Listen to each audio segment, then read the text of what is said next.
Greece से तनातनी के बीच तुर्की के सैकड़ों सैनिकों ने जोरदार अभ्यास किया।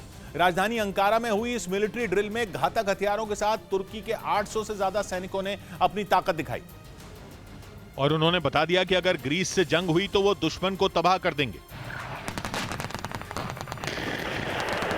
इस मिलिट्री ड्रिल में तुर्की ने अपने सबसे खतरनाक हथियारों का इस्तेमाल किया। जमीन हो या फिर आसमान, तुर्की के जवानों ने हर जगह से ऐसे हमले किए जैसे वो सचमुच की जंग लड़ रहे हों। उनकी आग उगलती मशीन गनों से इतनी गोलियां बरसीं कि सामने बनाए गए टारगेट पल भर में धराशायी हो गए।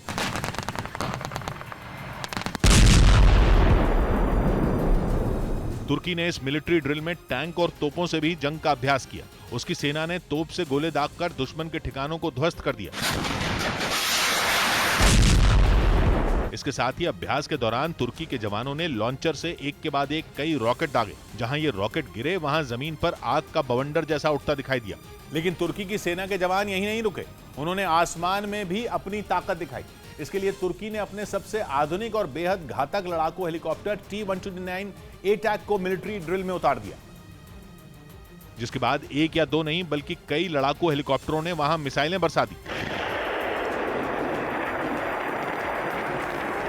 T-129 A-TAC हेलीकॉप्टरों की गिनती दुनिया के बेहतरीन लड़ाकू हेलीकॉप्टरों में की जाती है। ये इतनी तेजी से हमला करते हैं कि दुश्मन को संभलने का वक्त तक नहीं मिलता। इनसे बरसाई गई मिसाइलें बेहद सटीक निशाना साधती हैं और पलक झपकते ही टारगेट को खत्म कर देती हैं। तुर्की की वायुसेना में पहली बार 2014 में इन लड़ाकू हेलीकॉप्टरों को शामिल किया गया था। इसके बाद से अब तक 70 T-129 A-TAC हेलीकॉप्टरों को तुर्की की वायुसेना में शामिल किया जा चुका है। ये एक बार में 3 घंटे से ज्यादा वक्त तक उड़ान भर सकते हैं, जबकि इनमें 5 टन तक गोला बारूद लोड किया जा सकता है। और इसीलिए तुर्की ने ग्रीस को अपने इन लड़ाकू हेलीकॉप्टरों का दम दिखाया। लेकिन इस सैन्य अभ्यास के बाद तुर्की ने जो किया वो ग्रीस के लिए किसी बुरी खबर से कम नहीं है, क्योंकि दोनों देशों में बढ़ रहे तनाव के बीच तुर्की ने पहली बार बैलिस्टिक मिसाइल का परीक्षण कर दिया और उसने दावा किया कि समंदर किनारे से दागी गई मिसाइल सटीक निशाने पर जाकर लगी। तुर्की ने जिस मिसाइल का परीक्षण किया वो छोटी दूरी तक मार करने वाली बैलिस्टिक मिसाइल है। इसे तुर्की ने समंदर किनारे बने एयरपोर्ट से समंदर के ऊपर छोड़ा। तुर्की के मुताबिक उसने पहली बार शॉर्ट रेंज की बैलिस्टिक मिसाइल का परीक्षण किया जो सफल रहा।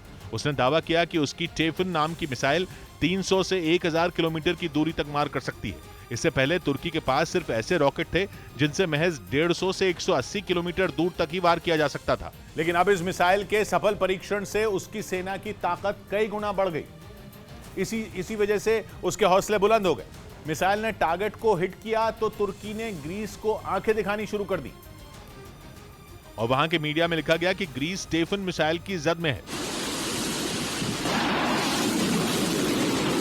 यानी तुर्की जिस दिन भी चाहेगा वो ग्रीस को अपनी मिसाइलों की मार से दहला देगा। उसकी मिसाइल ग्रीस में तबाही मचा देगी। तुर्की ने दावा किया कि उसने जिस मिसाइल का सफल परीक्षण किया उसकी नजर ग्रीस के चप्पे चप्पे पर है। तुर्की के मीडिया के मुताबिक टेफन ने 561 किलोमीटर दूर मौजूद टारगेट को मार गिराया। यानी अब तुर्की के हाथ एक ऐसा हथियार लग गया जो ग्रीस की नींद उड़ाने के लिए काफी है। अभी तक अपने सैन्य अभ्यास से ग्रीस को डरा रहे तुर्की ने अपनी बैलिस्टिक मिसाइल से उसके खौफ को बढ़ा दिया। और ग्रीस भी इस बात को अच्छी तरह से समझता है कि तुर्की उसके खिलाफ जोरदार तैयारियों में जुटा है। इसी वजह से वो भी तुर्की को जवाब देने के लिए अपनी ताकत बढ़ाने में लगा है, जिसके लिए कुछ रोज पहले ही उसने अपने F-16 लड़ाकू विमानों को आधुनिक और खतरनाक बनाने के लिए अमेरिका के साथ बड़ी डील कर ली। क्योंकि ये लड़ाकू विमान दुश्मनों का काल माने जाते हैं, इसीलिए तुर्की को जवाब देने के लिए ग्रीस इन विमानों को ज्यादा घातक बनाने में जुट गया, जिसके लिए उसने अमेरिका से बड़ी डील की। और इस डील के तहत अमेरिका से 2 फाइटर जेट तैयार होकर कुछ दिनों पहले ही ग्रीस पहुंच गए थे, जिसके बाद अब ग्रीस की वायुसेना दुनिया की चुनिंदा एयरफोर्स में शामिल हो गई जो अमेरिका से मिले घातक फाइटर जेट से लैस है। क्योंकि अमेरिका ने F-16 का वाइपर वर्जन बहुत कम देशों को मुहैया करवाया है।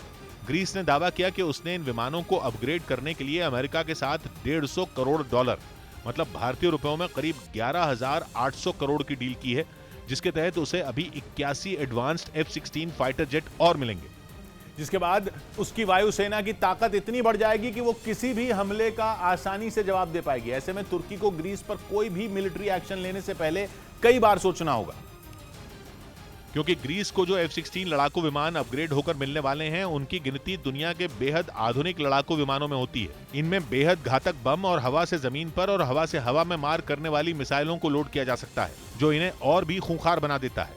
और इनके रेडार इतने शक्तिशाली होते हैं जो एक साथ कई टारगेट का पता लगा लेते हैं।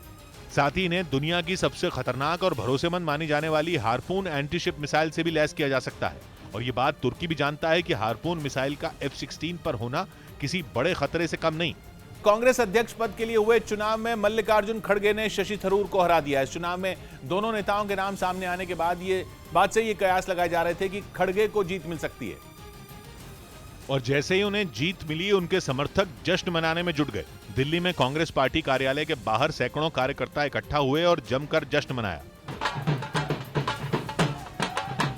मल्लिकार्जुन खड़गे को बधाई देने के लिए उनके घर पर कांग्रेस के कई दिग्गज नेता पहुंचे। यही नहीं, शशि थरूर ने भी उनसे मुलाकात कर जीत की बधाई दी। हालांकि उन्होंने वोटों की गिनती के बीच कांग्रेस की इलेक्शन अथॉरिटी के चेयरमैन मधुसूदन मिस्त्री को पत्र लिखकर चुनाव में धांधली का आरोप लगाया था, जिस पर मधुसूदन मिस्त्री ने उन्हें सफाई दी।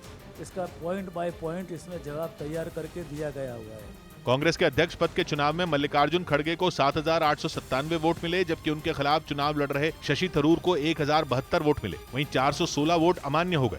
हिमाचल विधानसभा चुनाव के लिए बीजेपी और कांग्रेस की पहली लिस्ट जारी हो गई। कांग्रेस ने 46 और बीजेपी ने 62 उम्मीदवारों के नाम का ऐलान किया।